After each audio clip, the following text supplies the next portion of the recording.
사실상 방역 실패라고 전해지는 일본. 아베 총리는 긴급 조치에 소극적인데 그 이유가 드러났습니다.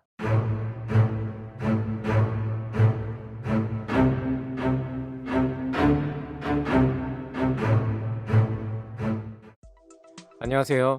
세계는 지금 TV원입니다. 일본 정부가 그동안 도쿄올림픽을 의식해 코로나 바이러스의 확진자 수를 줄이는데 급급했다는 것을 보여주는 듯 지난달 24일 도쿄올림픽 연기를 사실상 결정했다는 발표가 나온 뒤 갑자기 확진자가 급증하고 있습니다. 특히 수도 도쿄의 하루 확진자 수는 갑자기 2배씩 늘면서 일본 코로나19 확산의 중심지가 되고 있습니다. 또한 이미 초기 방역을 포기한 탓에 거의 절반 정도는 감염 경로를 파악할 수 없는 지역사회 전파라는 점도 확산을 저지하는 효과를 발휘하기 힘든 분석입니다. 늑장 대응이라는 비판에 연일 몰매를 맞고 있는 아베 정부는 경제적인 측면의 대응만 발표하고 있어 비판이 끊이지 않고 있습니다. 심지어 지난 31일 발간된 주간지 슈칸 아사히에서 실린 인터뷰에서 아베 총리의 정치적 스승이라고도 할 수 있는 고이즈미 주니치로 전 일본 총리는 거짓말을 하고 있는 아베는 총리직을 책임지고 그만둬야 한다며 강도 높은 비판을 하는 등 아베 총리는 점점 벼랑 끝에 몰리고 있는 형국입니다. 하지만 아베 총리에게 반전 카드는 없는 것으로 보입니다. 현재 일본에서는 많은 전문가들이 일본도 이탈리아나 미국처럼 확산이 급증하는 매우 위험한 상황에 가까워지고 있다는 경고성 전망을 내놓고 있고, 지난달 30일 아베 정부의 대변인격인 스가 요시히데 관방장관도 도쿄에서 확진자가 급속히 확대되는 것에 대해 현재 긴급사태 선언에 이르기 전 겨우 버티는 상황이라고 말할 정도입니다. 아베 정부도 심각성을 인지하고 있으면서도 쉽사리 긴급사태를 선언하지 못하는 이유가 있습니다.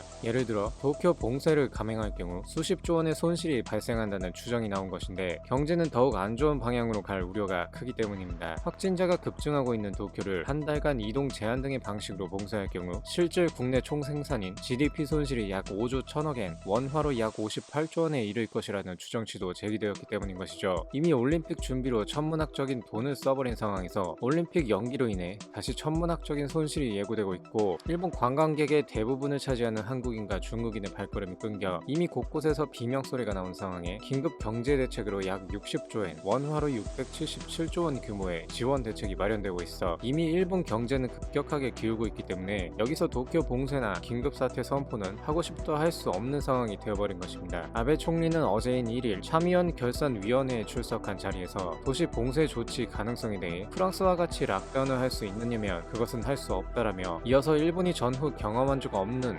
국난이라고도 말할 수 있는 상황이라며 현재의 절박한 심정을 표현했습니다. 문제는 이제 시작이라는 것인데 정확한 확진자의 집계도 힘든 상황이기 때문에, 하지 않고 있기 때문에 일본 국민들은 망연자실하고 있습니다. 한국도 경제 피해를 심각하게 입고 있는 것은 분명하지만 투명한 확진자 관리로 사회가 그래도 원만하게 돌아가고 있고 빠른 속도로 제재를 잡고 있지만, 일본은 아베 총리의 욕심으로 그 때를 지나쳐버린 듯합니다. 아베 총리의 바람과는 반대로 도쿄 봉쇄는 현실로 다가오는 방향으로 흘러가고 있어 일본의 앞날은 어둡기만 합니다. 이상 세계는 지금 TV원이었습니다. 시청자 여러분의 구독과 좋아요는 영상 제작에 큰 힘이 됩니다.